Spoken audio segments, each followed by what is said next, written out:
வணக்கம் வந்தனம் நமஸ்தே நமஸ்கார் எல்லாருக்கும் இனிய காலை வணக்கம் மக்களே. நான் உங்கள் Sanju. Welcome to Sanju current affairs. இன்னைக்கு இந்த வீடியோவில் நம்ம என்ன பார்க்க போறோம் அப்படின்னா ஆகஸ்ட் 21ஆம் தேதியுடைய கரண்ட் அஃபேர்ஸ் தான் மக்களே பார்க்க போறோம். ஸோ கிளாஸ்க்குள்ள போயிடலாம். ஸோ எப்பவும் போல நம்ம வந்து கிளாஸ் ஸ்டார்ட் பண்றதுக்கு முன்னாடி லாஸ்ட் கிளாஸ்ல என்ன பார்த்தோமோ அதை ஒரு வாட்டி ரிவைஸ் பண்ணிட்டு இன்னைக்கான கிளாஸ்க்குள்ள போவோம். அந்த வகையில் ஆகஸ்ட் 20ஆம் தேதிக்கான கரண்ட் அஃபேர்ஸ் ஒரு வாட்டி ரிவைஸ் பண்ணிடலாம். என் கூட சேர்ந்து நீங்களும் ஆன்சர் போடுங்க. When was the Chief Minister's காக்கும் கரங்கள் ஸ்கீம் லான்ச்? முதலமைச்சரின் காக்கும் கரங்கள் திட்டம் எப்போது தொடங்கப்பட்டது அப்படின்னா August 19, 2025. Which state topped in UPI usage? UPI பயன்பாட்டில் எந்த மாநிலம் முதலிடத்தில் உள்ளது அப்படின்னா மகாராஷ்டிரா தான் ஃபர்ஸ்ட் இருக்காங்க. அடுத்த கேள்வி, ஸ்லின்னெக்ஸ் அப்படிங்கிறது வந்து இந்தியாவுக்கும் ஸ்ரீலங்காவுக்கும் இடையே நடைபெறக்கூடிய கூட்டு கடற்படை பயிற்சி. அடுத்த கேள்வி, மிஸ் யூனிவர்ஸ் இந்தியா 2025 அதாவது இந்திய பிரபஞ்ச அழகி 2025 யார் அப்படின்னா ராஜஸ்தானை சேர்ந்த மணிகா விஸ்வகர்மா அப்படிங்கிறவங்க. அடுத்த கேள்வி, வெனிரா டி மிஷன், வெனிரா டி மூர்த்தி மாதிரி இது வெனிரா டி மிஷன் ரஷ்யாவினுடையது. வீனஸை வந்து வெள்ளிக்கோளை வந்து ஆராய்ச்சி செய்யறதுக்கான மிஷன்.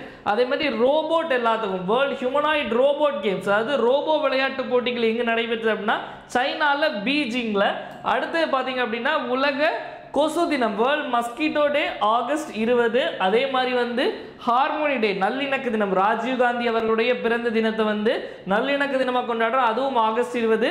ரெனியூவபிள் எனர்ஜி டே அக்ஷய் ஊர்ஜா டேன்னு கொண்டாடுவோம், அதுவும் நமக்கு ஆகஸ்ட் 20ஆம் தேதி. இப்போ இன்னைக்கான கரண்ட் அஃபேர்ஸ்குள்ள போயிடலாம். ஆகஸ்ட் 21 முதல்ல நம்ம நேஷனல் நியூஸ்ல இருந்து ஆரம்பிக்க போறோம்.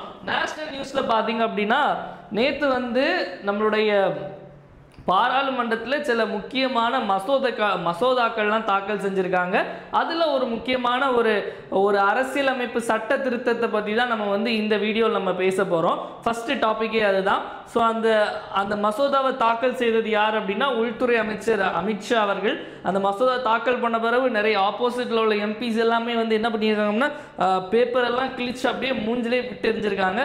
அப்படி என்ன அந்த மசோதாவில் இருக்குது அப்படிங்கிறத உள்ளே போய் பார்த்துடலாம். So, who introduced the 130th Constitution Amendment Bill?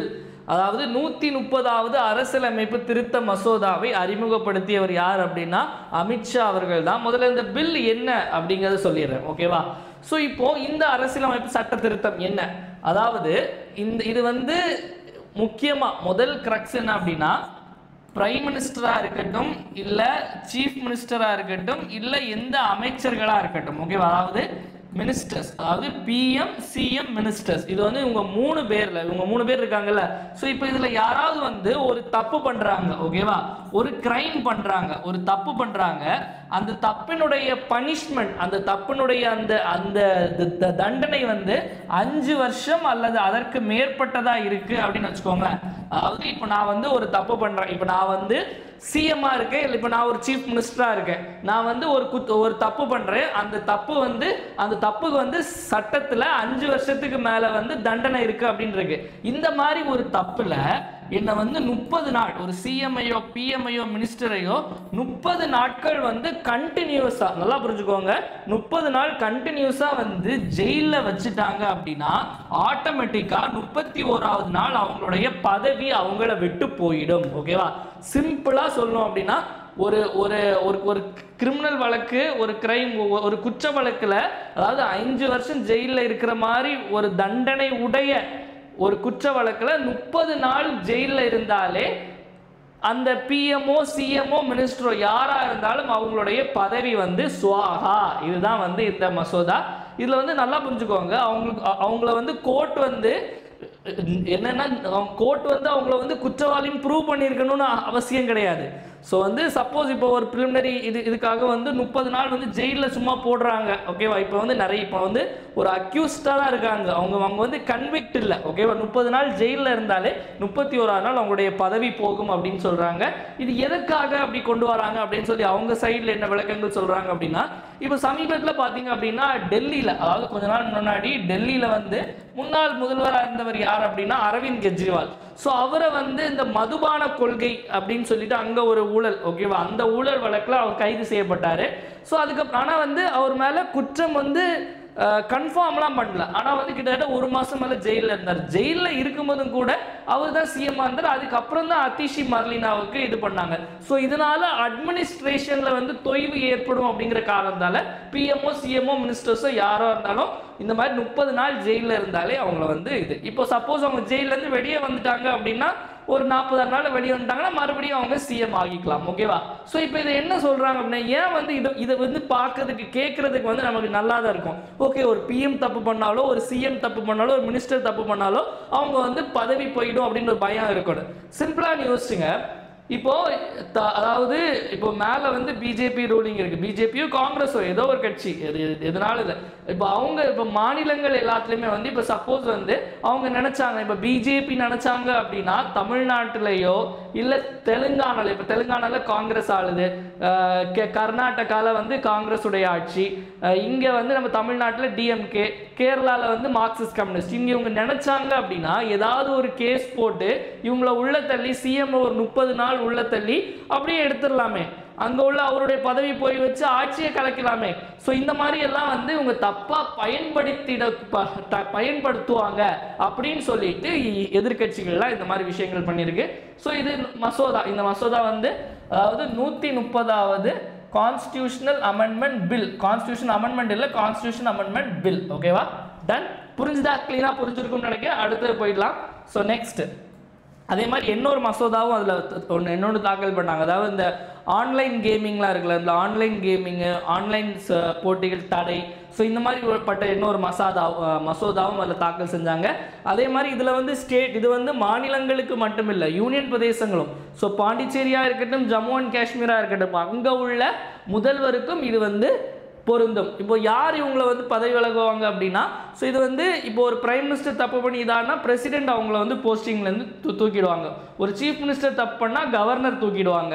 இதே ஒரு மினிஸ்டர் தப்பு பண்ணால் சீஃப் மினிஸ்டர் அவங்களை தூக்கிடுவாங்க. இதுக்காக என்ன இந்த 130வது அரசியலமைப்பு சட்ட திருத்த மசோதாவில் என்னென்ன ஆர்டிகிள், நான் சட்ட திருத்தம் அதாவது அரசியலமைப்பு திருத்தம்னு சொல்லிட்டேன்.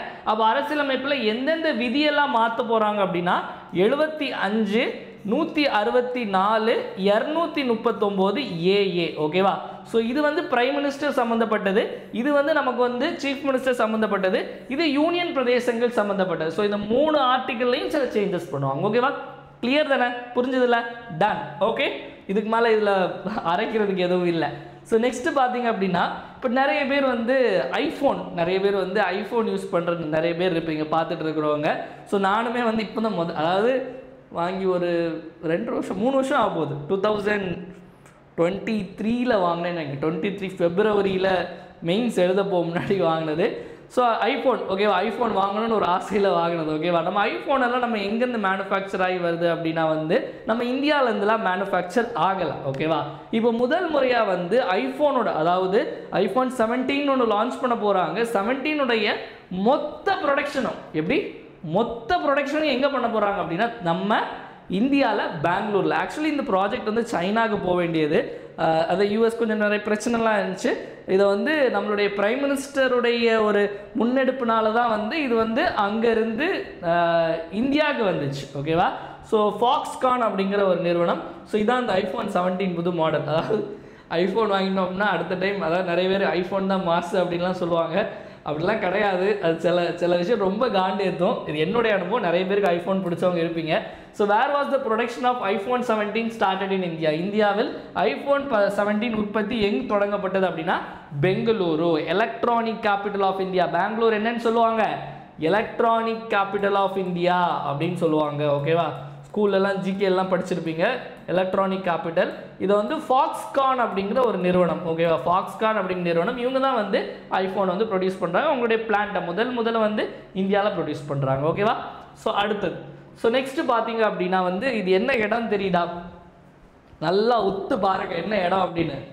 இந்தியா கேட்டா இல்லை கேட்வே ஆஃப் இந்தியாவா? நிறைய பேர் டவுட் இருக்கும். ஸோ ஓகே, நான் முதல்ல உள்ள கண்டென்ட் வேறு கண்டென்ட் அதை சொல்லி முடிச்சுட்டு இது என்னங்கிறது இந்த பஞ்சாயத்துக்கு வரேன். இது வந்து இந்தியா கேட் தான். ஓகேவா? இந்தியா கேட் எங்கே இருக்குது? இந்தியா கேட் வந்து நியூ டெல்லி, நம்மளுடைய தலைநகரமான நியூ டெல்லியில் இருக்குது. ஸோ இந்தியா கேட் உள்ள ஒரு கண்டென்ட், அதாவது where will the second WHO, WHOனா வேர்ல்டு ஹெல்த் ஆர்கனைசேஷன், உலக சுகாதார உலக சுகாதார நிறுவனம் குளோபல் WHO குளோபல் சமிட்னா ட்ரெடிஷ்னல் மெடிசின் ஹெல்த் பாரம்பரிய மருத்துவம் குறித்த 2வது உலக சுகாதார நிறுவன உலகளாவிய உச்சி மாநாடு எங்கு நடைபெறும் கேட்டிருக்காங்க. டிசம்பர் மாதத்தில் தான் இந்த மாநாடு கண்டக்ட் பண்ண போகிறாங்க. எங்கே நடைபெற போகுது அப்படின்னா நியூ டெல்லி. ஆக்சுவலி அந்த டைமில் இந்த இது வந்து டிஎன்பிசியில் வந்து இதோட முதல் மாநாடு வந்து டிஎன்பிசியில் முன்னாடி நிறைய கொஸ்டின் கேட்டிருக்காங்க. முதல் மாநாடு வந்து ஆகஸ்ட் 2023 குஜராத்தில் காந்தி நகரில் இதை நடத்துனாங்க. காந்தி நகர் குஜராத்தில் அப்போ இது கேட்டுட்டு இருந்தாங்க. ஸோ இப்போ இது அடுத்தது 2வது பார்த்தீங்க அப்படின்னா டிசம்பர் 2025 எங்கே அப்படின்னா தலைநகரமான நியூ டெல்லியில் கண்டக்ட் பண்ண போகிறாங்க. ஓகேவா? So ton. ஸோ இதில் நமக்கு WHO ஆல்ரெடி சொன்ன மாதிரி வேர்ல்ட் ஹெல்த் ஆர்கனைசேஷன் எப்போ ஆரம்பிக்கப்பட்டது அப்படின்னா 7 ஏப்ரல் 1948 7 ஏப்ரல் 1948 தான் இதை ஸ்டார்ட் பண்ணாங்க. இதனுடைய ஹெட் குவார்ட்டர்ஸ் எங்கே இருக்குது, தலைமையகம் எங்கே இருக்குது அப்படின்னா ஜெனீவா சுவிட்சர்லாண்டில் தான் இதனுடைய தலைமையகம் இருக்குது அப்படிங்கிறத ஞாபகம் வச்சுக்கோங்க. 7 ஏப்ரல் 1948 ஆரம்பிக்கப்பட்டது. ஓகேவா? டன். ஸோ இப்போ இன்னொரு பஞ்சாயத்து. ஸோ இன்னும் அந்த இந்தியா கேட் இது வந்து மறக்கவே கூடாது. இப்போ நான் சொல்லி தரது உங்களுக்கு மறக்கவே கூடாது. இதெல்லாம் ஜென்ரலான விஷயங்கள், இதெல்லாம் எக்ஸாம் கேட்பாங்க, அதெல்லாம் செகண்டரி. ஓகே, நமக்கு வந்து சில விஷயங்கள் தெரிஞ்சுக்கணும். இந்த சைடு இந்தியா கேட்டு கேட்டிக்கலாமா? ஸோ இந்தியா கேட் அப்படிங்கிறது ரொம்ப நோட்லாம் பண்ண வேண்டாம். இந்தியா கேட் அப்படிங்கிறது முதல்ல வந்து எங்கே இருக்குது அப்படின்னா நமக்கு நியூ டெல்லியில் இருக்கக்கூடியதான் இந்தியா கேட். ஓகேவா? ஸோ இது எதுக்கு கட்டினாங்க அப்படின்னா முதல் உலக போரில், அதாவது ஃபர்ஸ்ட் வேர்ல்டு வாரில் பார்த்தீங்க அப்படின்னா இந்தியன்ஸ் நிறைய பேர் வந்து இந்த பிரிட்டிஷ் ஆர்மியில் இருந்திருப்பாங்கல்ல. ஸோ நிறைய பேர் வந்து இங்கேருந்து கூட்டிகிட்டு போய் நிறைய ஊரில் போய் சண்டை போட வச்சாங்க பிரிட்டிஷ் சார்பாக. அதில் நிறைய பேர் வந்து இறந்துட்டாங்க. அதே மாதிரி தேர்டு ஆங்கிலோ ஆப்கன் வார்லையும் வந்து நிறைய பேர் இறந்துட்டு, இந்த மாதிரி நிறைய பேர் தன்னுடைய இன்னுயிரை தியாகம் செஞ்சுருக்காங்க. ஓகேவா? ஸோ அவங்களில் கொஞ்சம் பேருடைய பெயர்கள் கிட்டத்தட்ட 10,000க்கும் மேற்பட்ட அந்த சோல்ஜர்ஸ் உடைய பெயர்கள் வந்து இதில் வந்து எழுதியிருக்கோம். அப்போ நல்லா புரிஞ்சுக்கோங்க, இது வந்து ஞாபகம் வச்சுக்கோங்க. முதல் வேர்ல்டு வார் இன்னும் 1-2 வார்ஸ்லாம் சேர்த்து இதில் வந்து வீர மரணம் அடைந்த இந்திய ராணுவ வீரர்கள், சில பிரிட்டிஷ் ஆஃபீஸர்ஸ் உடைய பேரும் அதில் இருக்கும். ஸோ அவங்களுக்காக அவங்களுடைய ஒரு வார் மெமோரியல் தான் இது. ஓகே, ஒரு போர் நினைவு சின்னம் தான் இந்த இந்தியா கேட் அப்படிங்கிறது. அப்போ வந்து இந்தியா கேட் அப்படிங்கிறது ஒரு போர் நினைவு சின்னம் அப்படிங்கிறது. ஸோ இப்போ அடுத்தது இந்த சைடு வந்துடலாம். So gateway of India. So image நான் அப்புறமா நெக்ஸ்ட் கிளாஸில் உங்களுக்கு காமிக்கிறேன். ஸோ கேட்வே ஆஃப் இந்தியாவும் கிட்டத்தட்ட இதே மாதிரி தான் இருக்கும். இது எங்கே இருக்கும் அப்படின்னா மும்பையில் இருக்குது. ஓகேவா? இது எங்கே இருக்குது அப்படின்னா நமக்கு மும்பையில் இருக்குது. இது வந்து எதுக்காக கட்டினாங்க கேட்வே ஆஃப் இந்தியா அப்படிங்கிறது? கிங் ஜார்ஜ் 5 அப்படின்னு ஒருத்தர். ஓகேவா? ஸோ 5ஆம் ஜார்ஜ் மன்னர் வந்து இங்கிலாந்து மன்னர் வந்து இந்தியாவுக்கு வந்தார். இந்தியாவுக்கு வந்ததை ஒரு நினைவு கூறும் வகையில் கட்டப்பட்டது தான் கேட்வே ஆஃப் இந்தியா. ஓகேவா? ஸோ அப்போ கேட்வே ஆஃப் இந்தியா வந்து ஜார்ஜ் 5 வந்ததை இப்போ ஏதாவது ஒரு ஈவெண்ட் நடக்கும் உங்கள் ஊரில் பார்த்தீங்க அப்படின்னா ஏதாவது ஒரு வளைவு அப்படின்னு சொல்லி புதுசாக வந்து கட்டியிருப்பாங்க, ஆர்ச்லாம். ஸோ ஏதாவது ஒரு நூற்றாண்டை முன்னிட்டு ஒரு ஆர்ச் கட்டுறது. ஸோ இங்கெல்லாம் பார்த்தீங்க அப்படின்னா அந்த மெரினா பீச் ரோட்டில் பார்த்தீங்க அப்படின்னா எம்ஜிஆருடைய நூற்றாண்டு முன்னிட்டு வந்து ஒரு பெரிய ஆர்ச் வச்சுருப்பாங்க அந்த மெரினா பீச் அந்த ரோட்டில். ஓகேவா? ஸோ அதே மாதிரி கிங் ஜார்ஜ் 5 வந்ததை பறைசாற்றும் விதமாக இந்த கேட்வே ஆஃப் இந்தியா அப்படிங்கிறத கட்டியிருந்தாங்க. ஸோ இப்போ சொல்லுங்கள், இந்தியா கேட்டு ஒரு பேட்ரியாட்டிக் ஃபீலிங்கை கொடுக்குமா, இல்லை gateway of India patriotic feeling கொடுக்குமா? இதுதான் வந்து ரெண்டுத்துக்கும் உள்ள ஹிஸ்ட்ரி. இன்னும் போனால் நிறைய வரும், பட் இவ்வளோ ஜஸ்ட் ஜென்ரலாக தெரிஞ்சுக்கோங்க. ஓகேவா? டன். ஓகே, அடுத்தது ஸோ நெக்ஸ்ட் போயிடலாம். ஸோ நெக்ஸ்ட் இன்டர்நேஷ்னல் நியூஸில் பார்த்தீங்க அப்படின்னா இப்போ அப்படியே டெல்லி போனோம். டெல்லியிலேருந்து அப்படியே எங்கே வரப்போம், முதல்ல பெங்களூர் போனோமா. ஸோ அதாவது முதல்ல வந்து பாராளுமன்றத்தில் மசோதா வந்து கிழிச்செலாம் தூக்கி எறிஞ்சாங்க, அதெல்லாம் பார்த்தோம். அதுக்கடுத்து வந்து நம்ம அப்படியே பெங்களூர் வந்து ஐஃபோன் வாங்கினோம். அடுத்து மறுபடியும் நம்ம இந்தியா கேட்லாம் போய் பார்த்தோம். இப்போ அப்படியே எங்கே வந்திருக்கோம் அப்படின்னா, ஸோ பார்த்தாலே தெரியும் இமயமலை, அதாவது எவரெஸ்ட் எல்லாம் இருக்குது. என்ன இடம்? நேபாள். ஓகேவா? ஸோ நேபாளில் என்ன பண்ணியிருக்காங்க அப்படின்னா ஒரு நோயை வந்து ஒழிச்சிருக்காங்க. என்ன நோய் அப்படிங்கிறத பார்க்கலாம். Which country eliminated rubella disease? ஓகேவா? ருபெல்லா நோயை ஒழித்து நாடு எது அப்படின்னா WHO. இதை வந்து யார் அறிவிப்பாங்க அப்படின்னா நம்ம பார்த்தோம்ல உலக சுகாதார நிறுவனம். ஸோ அவங்க தான் வந்து இந்த மாதிரி ஒரு நோயை ஒழிச்சிட்டாங்க, இந்த மாதிரிலாம் வந்து அறிவிப்பாங்க. இதில் ருபெல்லா அப்படிங்கிற நோய் பார்த்திங்க அப்படின்னா நம்ம வந்து இந்த MMR வேக்சினில் படிச்சிருப்போம். ஓகேவா? MMR வேக்சின் அப்படின்னு சொல்லிட்டு பிறந்த குழந்தைங்களுக்குலாம் அந்த வேக்சின் போடுவாங்க. Measles, mumps, rubella. Measles, mumps, rubella அப்படிங்கிறது. இந்த ருபல்லா அப்படிங்கிறது ஒரு வைரல் டிசீஸ் மாதிரி பார்த்தீங்க அப்படின்னா சின்ன குழந்தைங்களுக்குலாம் ஏற்படும். அதாவது உடம்பு ஃபுல்லாக ஒரு மாதிரி ரேஷஸாக வரும். இதுதான் வந்து அந்த ருபல்லா அப்படிங்கிறது. இந்த ஒரு நோயை முழுமையாக ஒழிச்சிட்டாங்க அப்படின்னு சொல்லிட்டு யார் சர்டிஃபிகேட் கொடுத்துருக்காங்க அப்படின்னா வேர்ல்டு ஹெல்த் ஆர்கனைசேஷன். யார் கொடுத்துருக்காங்க அப்படின்னா நேபாள். ஸோ இந்தியாவில் ருபல்லா நோய் இருக்கான்னு கேட்டால் இந்தியா ருபல்லா நோய் இன்னும் ஒழிக்கலை. இந்தியாவில் ஒழிச்ச நோய் நம்ம ஆல்ரெடி பார்த்துருக்கோம். ஸ்மால் பாக்ஸ், போலியோ, இதெல்லாம் வந்து இந்தியாவில் ஒழிக்கப்பட்ட நோய்கள். ஓகேவா, டன். அடுத்து போயிடலாமா? நெக்ஸ்ட் விளையாட்டு செய்திகள். விளையாட்டு செய்திகளில் பார்த்தீங்க அப்படின்னா வந்து இந்த டென்னிஸில் வந்து ஒரு முக்கியமான ஒரு கோப்பை என்ன அப்படின்னா இந்த சின்சினாட்டி ஓப்பன் டைட்டில் அப்படின்னு சொல்லுவாங்க. அதாவது சின்சினாட்டி அப்படிங்கிறது வந்து அமெரிக்காவில் உள்ள ஒரு இடம். அந்த இடத்துல அந்த போட்டி நடைபெறனால சின்சினாட்டி ஓப்பன் அப்படின்னு சொல்லுவாங்க. சப்போஸ் சென்னையில் ஒரு போட்டி நடைபெறுது அப்படின்னா சென்னை ஓப்பன் அப்படின்னு சொல்லுவாங்க. ஓகேவா, அந்த சின்சினாட்டி ஓப்பனில் வந்து யார் ஜெயிச்சிருக்காங்க அப்படின்னு உங்கள்கிட்ட டிஎன்பிசியில் கேட்குறதுக்கு வாய்ப்புகள் கம்மி. வேறு எக்ஸாமில் உங்களுக்கு கேட்குறதுக்கான வாய்ப்புகள் அதிகம். எஸ்எஸ்சி, ரயில்வே போன்ற எக்ஸாமில் who won the Cincinnati Open title. ஓகேவா, இதில் வந்து ஆண் பெண் 2 பிரிவு இருக்கும். ஆண் பிரிவில் யார் ஜெயிச்சிருக்காங்க அப்படின்னா கார்லோஸ் அல்கராஸ். ஓகேவா, கார்லோஸ் அல்கராஸ் எந்த நாட்டை சேர்ந்தவர்னு கேட்கலாம். ஸ்பெயின் நாடு. ஓகேவா, ஸ்பெயின் நாட்டினுடைய கொடியும் விஜய் அவர்களுடைய தமிழக வெற்றி கழகத்தினுடைய கொடியும் கிட்டத்தட்ட அந்த கலர் அப்படி தான் இருக்கும். ஓகேவா, அடுத்து வந்து பெண்கள் பிரிவில் பார்த்தீங்க அப்படின்னா இகா ஸ்வியாடெக். ஸோ போலாந்து நாட்டை சேர்ந்த வீராங்கனை. ஆக்சுவலி ஜானிக் சின்னர் தான் வந்து நம்பர் 1 பிளேயரு. அது ரிட்டையர்ட் ஆகிட்டார் அந்த போட்டியில். அதனால் இவங்க 2 பேரும் ஜெயிச்சிருக்காங்க. அப்போது ஆண்களில் வந்து கார்லோஸ் அல்கராஸ், இகா ஸ்வியாடெக் வந்து போலாந்து. ஸோ இன்னைக்கு மாநாடு வர இருக்குது. என்ன பேச போகிறான்னு தெரில, பார்ப்போம் என்னென்ன பேச போகிறாங்க அப்படின்னு. அடுத்து போயிடலாமா? ஸோ நெக்ஸ்ட் பார்த்தீங்க அப்படின்னா யாராவது ஒரு பிரபலம் ஒருத்தங்க இறந்துட்டாங்க அப்படின்னா வந்து அவங்கள பற்றி ஏதாவது ஒரு கேள்விகள் கேட்பாங்க, எப்போவாச்சும் கேட்பாங்க. அப்படி கேட்டால் நம்ம அந்த ஆன்சர் போடாமல் மிஸ் பண்ணிடக்கூடாது இல்லை. ஸோ எப்போவுமே வந்து நம்மளுடைய கரண்ட் அஃபேர்ஸ் வீடியோவாக இருக்கட்டும் இல்லை மெட்டீரியலாக இருக்கட்டும் ஒரே எண்ணம் தான். அதாவது நம்ம மெட்டீரியலில் வந்து நம்மளுடைய வீடியோ தாண்டி கொஸ்டின் பெரிய அளவுக்கு போகக்கூடாது.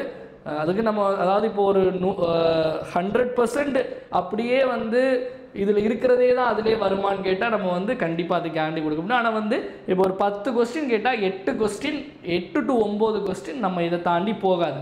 மிச்சம் ஒரு கொஸ்டின் எங்கேருந்து எப்படி வந்து அவங்க எக்ஸ்ட்ரா கேட்பாங்க அப்படின்னா இப்போ நம்ம வந்து லாஸ்ட் 1 இயர் உள்ள நல்லா ப்ரிப்பேர் பண்ணிடுவோம். 1 இயரில் அவன் எங்கேருந்து கொஸ்டின் எடுத்தாலும் நம்ம இதை தாண்டி கொஸ்டின் எடுக்க முடியாது. ஆனால் ஒரு கொஸ்டின் என்ன பண்ணுவான் 2022 உள்ள கேட்பான். 2022 நம்ம அதை எடுத்துருப்போம். ஆனால் வந்து இப்போ அதுக்குன்னு சொல்லிட்டு ஒரு கொஸ்டினுக்காக 4-5 விஷயத்தை படித்து வேஸ்ட் பண்ணணும் அவசியம் இல்லை. ஸ்மார்ட்டாக படிக்கணும். அதாவது 1 இயர் படிச்சிங்களா, 1 இயர் படித்தா நம்ம வந்து 8 கொஸ்டின் அட்டன் பண்ண முடியுமா? 10 இப்போ கரண்ட் அஃபேர்ஸ் வந்து ஒரு 8 to 12 கொஸ்டின்ஸ் வரை கேட்பாங்க. நான் சொல்லுது 75 மார்க் ஜிஎஸ்ல 10 கேள்விகள் வந்து கண்டிப்பாக கரண்ட் அஃபேர்ஸ் சார்ந்த எக்கனாமிக்ஸ் சர்வே இந்த மாதிரி நிறைய விஷயங்கள் வரும். ஸோ அதனால் கரண்ட் அஃபேர்ஸ்க்கு வந்து அதுக்கு தேவையான இம்பார்ட்டன்ஸை கொடுங்க. ஓகேவா, டன். ஸோ இப்போ இவர் வந்து சமீபத்தில் காலம் ஆயிட்டார். ஃபேமஸ் பர்சனாலிட்டி, நமக்கு தெரியாது யார் அப்படின்னு பார்த்தீங்க அப்படின்னா இவருடைய பெயர் வந்து பாப் சிம்சன். இவர் வந்து ஒரு கிரிக்கெட் வீரர். ஓகேவா, கிரிக்கெட் வீரர் பாப் சிம்சன் வந்து எந்த விளையாட்டோடு தொடர்புடையவர் அப்படின்னு பார்த்தீங்க அப்படின்னா எந்த விளையாட்டுடன் இல்லை, எந்த நாட்டை சேர்ந்தவர் அப்படின்னா ஆஸ்திரேலியா. ஸோ நெக்ஸ்ட் இன்னொரு விஷயம் வந்து ஆல்ரெடி நிறைய பேர் வந்து இந்த டெஸ்ட் சீரிஸ் நம்ம முன்னாடியே நம்ம வைண்ட் அப் பண்ணிட்டோம். July 21 last test batch. அதுக்கப்புறம் டெஸ்ட் பேட்ச் ஸ்டார்ட் பண்ணல. சிலபஸ் பேஸ்டு லாஸ்ட்டாக அதாவது ஒரு ரிவிஷன் டெஸ்ட் மாதிரி, அதாவது சிலபஸ் வைஸ் ரிவிஷன் டெஸ்ட் வந்து நம்ம வந்து ஒன்று லான்ச் பண்ண போகிறோம். அதுக்கான ஸ்கெடியூல் உங்களுக்கு இன்றைக்கி இல்லைன்னா நாளைக்கு உங்களுக்கு மோஸ்ட்லி வந்துடும். அந்த சிலபஸ் வைஸ் டெஸ்ட்டில் மொத்தமே உங்களுக்கு ஒரு 10 டெஸ்ட் இருக்கும். ஓகேவா, ஸோ லாஸ்ட்டில் நீங்கள் எல்லாத்தையும் படித்து முடிச்சுட்டு அதாவது செப்டம்பர் 1ஆம் தேதி இல்லை ஆகஸ்ட் மேபி நெக்ஸ்ட் வீக்லேருந்து அந்த டெஸ்ட் ஆரம்பிக்கிற மாதிரி இருக்கும். ஸோ டெஸ்ட்டு வந்து எல்லாம் வேணும்னு நினைக்கிறீங்களோ நீங்கள் ஜாயின் பண்ணி போட்டு பார்த்துக்கலாம். இது வந்து ஜென்ரல் தமிழ் ப்ளஸ் ஜிஎஸ்ஸும் இருக்கும், ஜென்ரல் இங்கிலீஷ் ப்ளஸ் ஜிஎஸ்ஸும் இருக்கும். ஸ்கூல் புக் இல்லாமல் only out of source plus school புக்கில் இம்பார்ட்டன்டான திங்ஸ், அதாவது unit 1, unit 2, unit 3, unit 4, unit 5, unit 6 அந்த மாதிரி இருக்கும். அப்புறம் ஃபுல் டெஸ்ட் இருக்கும். அப்புறம் வந்து நமக்கு லாங்குவேஜ் டெஸ்ட் இருக்கும். ஓகேவா, ஸோ இதுக்கான அப்டேட் வந்து உங்களுக்கு இன்றைக்கி டெலகிராம் குரூப்பில் போடுவோம். இல்லைன்னா நாளைக்கான கிளாஸ்லேயும் நம்ம ஸ்கெடியூலையும் டீட்டெயிலாக எக்ஸ்பிளைன் பண்ணுவோம். ஸோ நெக்ஸ்ட் பார்த்தீங்க அப்படின்னா நம்மளுடைய 1 year current affairs subscription. So இந்த 2025 குரூப் 2 எக்ஸாம் எழுதுகிற மாணவர்களாக இருக்கட்டும், இல்லை ரயில்வே, எஸ்எஸ்சி, பாண்டிச்சேரி எக்ஸாமு, அப்புறம் வந்து டிஆர்பி எக்ஸாம் எழுதுகிறவங்க இந்த 1 இயர் கரண்ட் அஃபேர்ஸ் சப்ஸ்கிரிப்ஷன் மட்டுமே படித்தா போதும். இந்த மெட்டீரியல் தாண்டி பெருசாக வெளியே எதுவும் வர வாய்ப்பு இல்லை. ஏன்னா இதில் நம்ம அக்டோபர் 2024 செப்டம்பர் 2025 வரை கவர் பண்ணியிருப்போம். இதில் ஜாயின் பண்ணுறவங்களுக்கு weekly current affairs PDF provide பண்ணுவோம். அதே மாதிரி வீக்லி கரண்ட் அஃபேர்ஸ் டெஸ்ட்டுமே நம்ம ப்ரொவைட் பண்ணுவோம். இது போக monthly current affairs PDF, monthly current affairs test வந்து உங்களுக்கு பிடிஎஃபாகவும் வரும். அதே மாதிரி உங்களுக்கு வந்து கூகுள் ஃபார்ம் லிங்க், அதில் நீங்கள் டெஸ்ட் அட்டன் பண்ணி உங்களுடைய ஸ்கோர் பார்த்துக்கலாம். மெட்டீரியல் தமிழ்லையும் இருக்கும், உங்களுக்கு இங்கிலீஷ்லையும் இருக்கும். மக்களே, இந்த மெட்டீரியல் வேணும்னு நினைக்கிறவங்க, ஜாயின் பண்ணணும்னு நினைக்கிறவங்க 9445275642 இந்த நம்பர் டிஸ்கிரிப்ஷன்லையும் கொடுத்துருப்பேன். இந்த நம்பருக்கு 750 ஜிபே அல்லது ஃபோன்பே பண்ணிவிட்டு இதே நம்பருக்கு வாட்ஸ்அப்பில் ஸ்க்ரீன்ஷாட் அனுப்பி நீங்கள் ஜாயின் பண்ணிக்கலாம். ஸோ இதை தாண்டி வெளியே கொஸ்டின்ஸ் வரதுக்கான வாய்ப்பு மிக மிக குறைவு. நான் ஆல்ரெடி சொன்ன மாதிரி இதுக்கான ப்ரூஃப்மே நம்ம நிறைய போட்டுருப்போம். 2A மெயின்ஸில் வரைக்கும் நமக்கு நம்மளுடைய கொஸ்டின் வந்து ரிஃப்ளெக்ட் ஆயிருந்து. ஸோ சாம்பிள் பார்த்தீங்க அப்படின்னா உங்களுக்கு இந்த மாதிரி தான் இருக்கும். ஸோ வீக்லி சிஏ பிடிஎஃப் வந்து இந்த மாதிரி இருக்கும். நமக்கு வந்து தமிழ்நாடு, நேஷ்னல், இன்டர்நேஷ்னல் இந்த மாதிரி இருக்கும். இதில் நம்ம கிளாஸில் எடுக்கிற கண்டென்ட்டு, எக்ஸ்ட்ரா பாயிண்ட்டு, கிளாஸில் எடுக்கிற இன்னும் நிறைய விஷயங்கள், இன்னும் நிறைய ஆடட் பாயிண்ட்ஸ் போட்டு மெட்டீரியல் ரெடி பண்ணியிருப்போம். இம்பார்ட்டன்ட் பாயிண்ட்ஸ் எல்லாமே நம்ம வந்து ரெட்டில் ஹைலைட் பண்ணியிருப்போம். முதல்ல ஃபுல்லாக இங்கிலீஷில் கொடுத்துருப்போம், அடுத்தது கீழே வந்து தமிழில் இருக்கும். ஓகே, பைலிங்குவல் மெட்டீரியல் தான். டெஸ்ட்டு பொறுத்த வரைக்கும் பார்த்தீங்க அப்படின்னா உங்களுக்கு வாரத்துக்கு 25 கொஸ்டின், ஒரு மாதத்துக்கு 100 கொஸ்டின் இருக்கும்.